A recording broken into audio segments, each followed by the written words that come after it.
Hello friends, अस्सलाम वालेकुम। तो उम्मीद है सब खैरियत से होंगे। और आज हम बात करने वाले हैं लॉजिकल ऑपरेटर्स की। हमने लास्ट ट्यूटोरियल में देखा था जावास्क्रिप्ट ऑपरेटर्स के अंदर के लॉजिकल ऑपरेटर्स के बारे में इंट्रोडक्शन हमने दिया था। आज हम इसको इन डेप्थ देखेंगे कि क्या लॉजिकल ऑपरेटर्स होते हैं और कितने टाइप्स के होते हैं। तो चलते हैं। तो लॉजिकल ऑपरेटर्स जो है फ्रेंड्स, वो दो वेरिएबल्स या दो वैल्यूज़ को आपस में उनके बीच में लॉजिक क्रिएट करने के लिए या कोई ब्रिज क्रिएट करने के लिए, कोई इस तरह के कंपैरिजन उनके बीच में ड्रॉ करने के लिए कि दोनों एक दूसरे के ऊपर डिपेंडेंट हो जाएं, या कोई हम अगर चाहते हैं कि उन दो वैल्यूज़ को मिला के कोई चीज़ हमारे पास आउटपुट आए, तो हम उसके लिए हम लॉजिकल ऑपरेटर्स यूज़ करते हैं। किस तरह से यूज़ करते हैं तो वो जानने से पहले हम उसके टाइप्स देखते हैं और देखते हैं कि मुख्तलिफ टाइप्स के अंदर किस किस तरह से लॉजिकल ऑपरेटर जो है वो लॉजिक क्रिएट करते हैं दो कंपेरिजन्स के बीच में, दो वैल्यूज़ के बीच में। तो तीन तरह के हमारे पास लॉजिकल ऑपरेटर्स होते हैं। नंबर वन इज और operator, number two and, number three is not operator. सबसे पहले पहले हम चलते हैं अपने फर्स्ट टाइप ऑफ ऑपरेटर की तरफ, और वो है एंड ऑपरेटर। देखते हैं कि एंड ऑपरेटर क्या काम करता है। अगर हम एंड ऑपरेटर की बात करें तो यहाँ पर आप इस वक्त पढ़ सकते हैं ये क्या कह रहा है कि जब तक दो या दो वैल्यूज, उस वक्त तक वो उनको एवेल्युएट करता रहता है जब तक वो वैल्यूज उसको ट्रू आंसर रिटर्न कर रही हो। यानी कि हमने जो कंपैरिजन ऑपरेटर में देखा था, ट्रू एंड फॉल्स रिटर्न कर रही होती हैं, या कोई भी अगर हम वैल्यू उठा लें, वेरिएबल्स उठा लें, और उसके अंदर जब तक वो वैल्यू हमारे पास ट्रू आंसर रिटर्न कर रही है तब तक वो एंड ऑपरेटर जो है वो प्रोसेस अपना कंटिन्यू करता रहेगा। लेकिन जैसे ही उसको फॉल्स मिलेगी तो वो वहाँ पर ब्रेक होगा और आपको आउटपुट में फॉल्स रिटर्न कर देगा। अब क्या है, मतलब ये हुआ कि जब तक आपके पास ट्रू वैल्यूज अगर एक ऑपरेशन में आ रही हैं तब तक वो उनको जाके चेक करता रहेगा, और अगर सारी वैल्यूज आपके पास ट्रू आती हैं तो आपको आंसर जो है वो ट्रू रिटर्न कर देगा। लेकिन अगर आपके पूरे लॉजिक के अंदर पूरे अगर आपने मल्टीपल वेरिएबल्स वैल्यूज लिखी हुई हैं और मल्टीपल कंपैरिजंस आपने एक साथ लिखी हैं और उनके बीच में हम एंड ऑपरेटर यूज करें, और कहीं पे भी अगर आपका कंपैरिजन या आपका वेरिएबल फॉल्स वैल्यू रिटर्न करता है तो आपका ऑपरेटर एंड वहीं पर ब्रेक होगा, उससे आगे कंटिन्यू नहीं होगा, और वहीं पर आपको फॉल्स रिटर्न कर देगा। सो अगर मैं इसको इन अदर वर्ड समराइज करूँ, अगर हमारे पास अलर्ट फॉर एग्जांपल यहाँ पर देखिए मैंने किया हुआ, और उसके अंदर मैंने दो वेरिएबल्स पास कर दी या दो बुलियन वैल्यूज पास कर दी। अब उनके बीच में मैंने लॉजिक क्रिएट कर दिया एंड ऑपरेटर यूज करके। अब यहाँ पर मैं क्या बताना चाह रहा हूँ, मैं कह रहा हूँ अगर ये दोनों वैल्यूज ट्रू हैं, इनके बीच में अगर एंड ऑपरेटर यूज हो रहा है, हमने इसको बताया कि अलर्ट को कि आप इन दोनों वैल्यूज को रीड करो और इनके बीच में लॉजिक क्रिएट करो एंड ऑपरेटर के थ्रू, और इनमें से देखो अगर कोई भी वैल्यू फॉल्स हमें आती है तो हमें फॉल्स रिटर्न कर दो। अगर ये सारी वैल्यूज या दो से ज्यादा मल्टीपल वैल्यूज अगर हैं, इनको अगर ये सब के सब ट्रू आती हैं तो हमें ट्रू रिटर्न कर दो। तो इसलिए यहाँ पर जो है मैं वो इसका आंसर ट्रू रिटर्न कर देगा।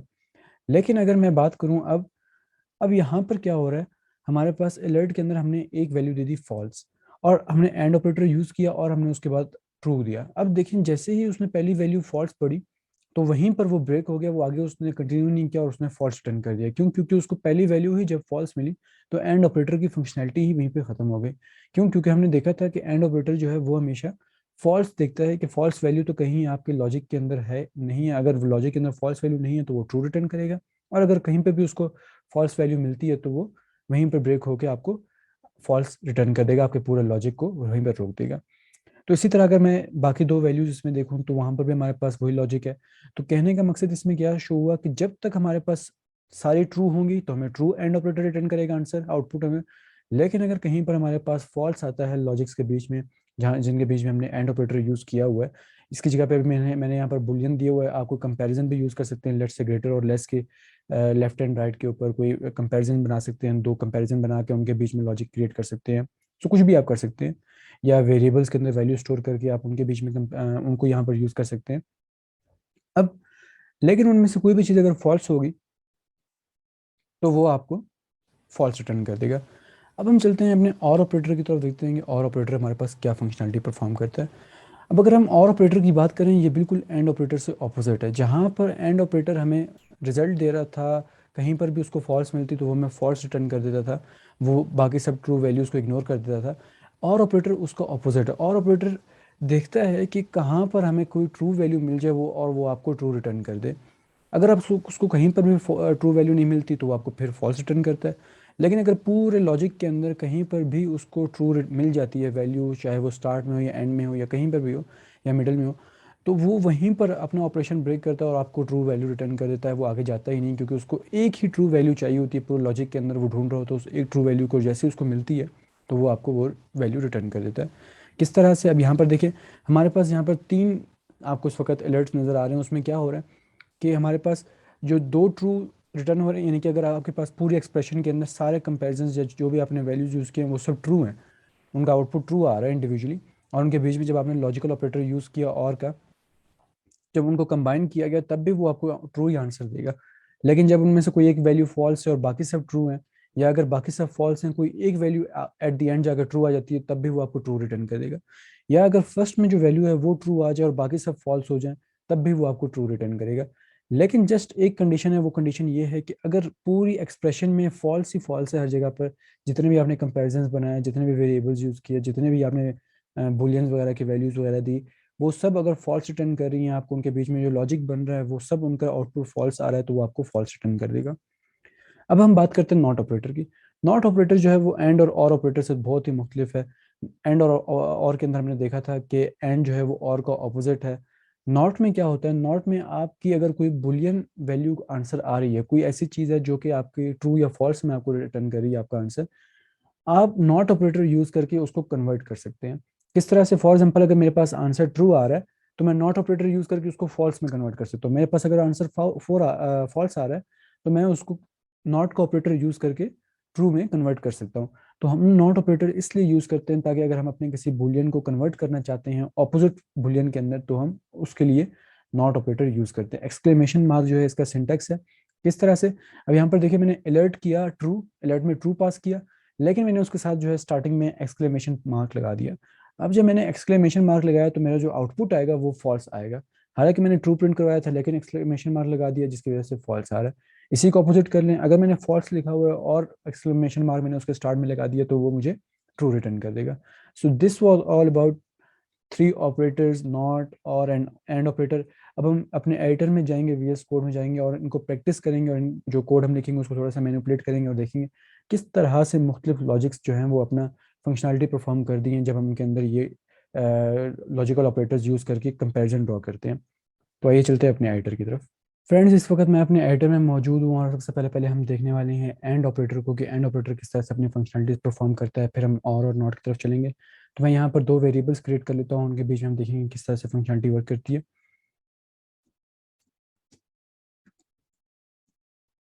और यहाँ पर अब मैं एक कंडीशन लगाऊंगा और देखूंगा कि उसका रिजल्ट क्या आता है। मैं मुख्तलिफ कंपेरिजन ड्रॉ करूंगा, उनको आपस में लिंक करूंगा। तो मैं यहाँ पर लेट से लिख देता हूँ कि a is less than 10।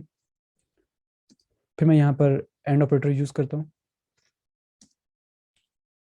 Sorry, और मैं यहाँ पर कहता हूँ कि ए इज़ ग्रेटर देन 5।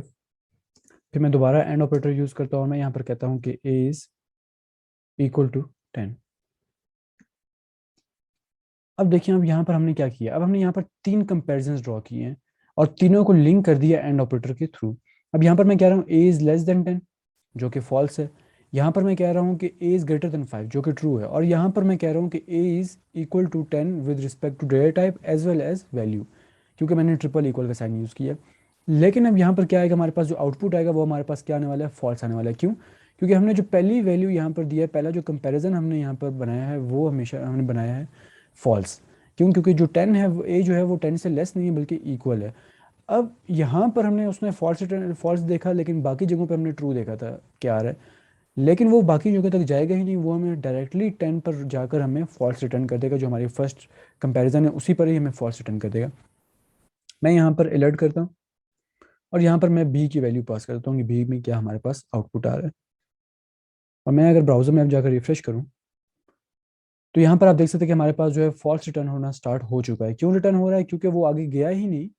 उसने जैसे ही यहाँ पर इनको रीड करना स्टार्ट किया तो उसको पहली वैल्यू ही यहाँ पर फॉल्स मिली। जब उसको फॉल्स मिल गई तो उसको आगे जाने की ज़रूरत ही नहीं है। क्यों? क्योंकि पूरी एक्सप्रेशन ही फॉल्स हो गई। एंड ऑपरेटर की वजह से पूरी एक्सप्रेशन ही फॉल्स हो गई, इसलिए उसने हमें जो है यहाँ पर फॉल्स रिटर्न करना स्टार्ट कर दिया।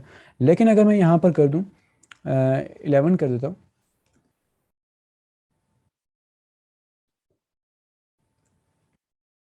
अब अगर मैं यहाँ पर सेव करूँ, अब देखिए यहाँ पर क्या हो रहा है। मैंने पहले कहा है कि एज लेस देन 20, बिल्कुल एज लेस देन 20। और मैंने यहाँ पर कहा एज ग्रेटर देन 5, बिल्कुल एज ग्रेटर देन 5। एंड मैंने कहा है कि एज इक्वल टू 11, और ये भी एज इक्वल टू 11 बिल्कुल ठीक है। तो तीनों हमें ट्रू रिटर्न कर रही हैं। अब अगर तीनों हमें ट्रू रिटर्न कर रही हैं तो ऑटोमेटिकली जो इसका आंसर आएगा वो भी हमारे पास ट्रू आना स्टार्ट हो जाएगा। मैं दोबारा इसको जाकर यहाँ पर रिफ्रेश करता हूँ, देखिए हमारे पास यहाँ पर ट्रू शो होना स्टार्ट हो चुका है, यानी कि हमारे पास जो ओवरऑल आंसर आ रहा है उन पूरे लॉजिकल ऑपरेटर के थ्रू, जो उस पूरे उन सब कंपैरिजंस को मिला के जो हमारे पास लॉजिक आ रही है वो हमारे पास बेसिकली ट्रू आ रही है। अब अगर यहाँ पर मैंने कंपैरिजंस देखा दो तीन चीज़ों का, हमने जो प्रेजेंटेशन थी उसके अंदर हमने बूलियन वैल्यूज यूज़ की थी, तो आप कुछ भी यूज़ कर सकते हैं, आप वेरिएबल्स वगैरह भी कोई लिंक कर सकते हैं, दो वेरिएबल्स के बीच में भी कर सकते हैं, कुछ भी आप यहाँ पर अरेंज कर सकते हैं। अब हम चलते हैं अपने और ऑपरेटर की तरफ, देखते हैं कि हमारा और ऑपरेटर कैसे वर्क करता है। मैं यहाँ पर एक और वेरिएबल बना रहा हूँ 20, और मैं यहाँ पे कहता हूँ var d is equal to, और मैं यहाँ पर रैंडम नंबर्स दे देता हूँ, सी इज, मैंने यहाँ पर और ऑपरेटर यूज़ किया, जो हमारे पास स्ट्रेट लाइंस हैं वो हम यूज़ करते हैं इसके लिए, और यहाँ पर मैं कहता हूँ सी इज़ ग्रेटर देन ए, मैं दोबारा ये यूज़ करता हूँ, और यहाँ पर मैं कहता हूँ कि सी इज़ इक्वल टू ए। अब यहाँ पर देखिए मैंने एक ही कंपैरिजन को मुख्तलिफ एक वैल्यूज़ मैंने सेम रखी हैं, लेकिन जो कंपैरिजन हैं वो मुख्तलिफ कर दिए ताकि हमारे पास कुछ में फॉल्स है और कुछ में ट्रू है। अब क्या हो रहा है, अब यहाँ पर देखें 20 इज लेस देन 11, जो कि फॉल्स है बिल्कुल, और हमने यहाँ पर और का ऑपरेटर यूज़ किया, हमने दूसरा कंपैरिजन यहाँ पर उसका लिंक किया, हमने यहाँ पर क्या कहा है 20 इज ग्रेटर देन 11, जो कि ट्रू है, और यहाँ पर हमने कहा 20 इज इक्वल टू 11, जो कि फॉल्स है। तो यहाँ पर हमारे पास दो जगहों पर फॉल्स आ रहा है, सिर्फ एक जगह पर ट्रू आ रहा है, जो कि ये हमारे पास सेंटर में हमारे पास जो कंपैरिजन है इसके अंदर, लेकिन जो हमारे पास जो आंसर आने वाला है वो हमारे पास आने वाला है ट्रू। क्यों? क्योंकि हमने और ऑपरेटर के अंदर देखा था कि वो ढूंढ रहा होता है कि उसको कोई एक वैल्यू मिल जाए ट्रू पूरे एक्सप्रेशन के अंदर, जो भी हमने जितने भी हमने वहाँ पर लिंक किए हैं कंपैरिजंस वगैरह, और उनके अंदर कोई एक भी उसको अगर ट्रू मिलेगी वैल्यू, तो वो आपके सब एक्सप्रेशन को ट्रू ही आउटपुट रिटर्न कर देगा। मैं यहाँ पर अब डी को करता हूँ कंसोल, और ब्राउजर में अगर मैं जाऊँ और रिफ्रेश करूँ, मेरे पास ये चीज़ तो ट्रू आ रही थी जो ऊपर हमने एंड ऑपरेटर यूज़ किया था, लेकिन साथ ही साथ यहाँ पर देखिए आपको यहाँ पर भी ट्रू शो होना स्टार्ट हो चुका है index.js लाइन नंबर 12 के अंदर। मैं यहाँ पर जाता हूँ और जैसे ही मैं यहाँ पर जाऊँ तो देखिए लाइन नंबर 12 के ऊपर जो हमने प्रिंट करवाया था डी, वो हमें यहाँ पर आउटपुट ट्रू रिटर्न कर रहा है। क्यों? क्योंकि हमारे पास यहाँ पर जो एक एक्सप्रेशन थी, एक कंपेरिजन था, वो हमें यहाँ पर ट्रू रिटर्न कर रहा था। और अगर मैं अब इसको फॉल्स कर दूँ, इस सबको मैं, इसको भी, इसका भी जो साइन है वो भी मैं यहाँ पर लेस देन का लगा देता हूँ, और अब अगर मैं यहाँ पर देखूँ तो क्या होगा, क्योंकि अब यहाँ पर मेरे पास सब के सब कंपैरिजंस जो हैं वो फॉल्स रिटर्न कर रहे हैं, जिसकी वजह से मुझे यहाँ पर फॉल्स शो होना स्टार्ट हो जाएगा। मैं ओके करता हूँ, तो यहाँ पर देखिए अभी हमारे पास जो है वैल्यू फॉल्स आना स्टार्ट हो चुकी है। क्यों? क्योंकि यहाँ पर उसको, उसने जब ट्रू को ढूंढने की कोशिश की तो उसको कोई भी ट्रू नहीं मिला, और उसने हमें एट द एंड जाकर फॉल्स रिटर्न कर दिया। लेकिन अगर उसको कहीं पर भी जाकर at the end of expression, at the start of expression कहीं पर भी ट्रू मिलेगा, तो वो वहीं पर ही ब्रेक हो जाएगा और वहां से ही हमें वो ट्रू रिटर्न कर देगा। क्योंकि वो जिस तरह से एंड ऑपरेटर कहीं पर भी ढूंढ रहा होता है कि उसको फॉल्स मिल जाए, वैसे ही और ऑपरेटर ढूंढ रहा होता है कहीं पर उसको ट्रू मिल जाए ताकि वो ट्रू रिटर्न कर दे। तो ये था हमारे पास और ऑपरेटर।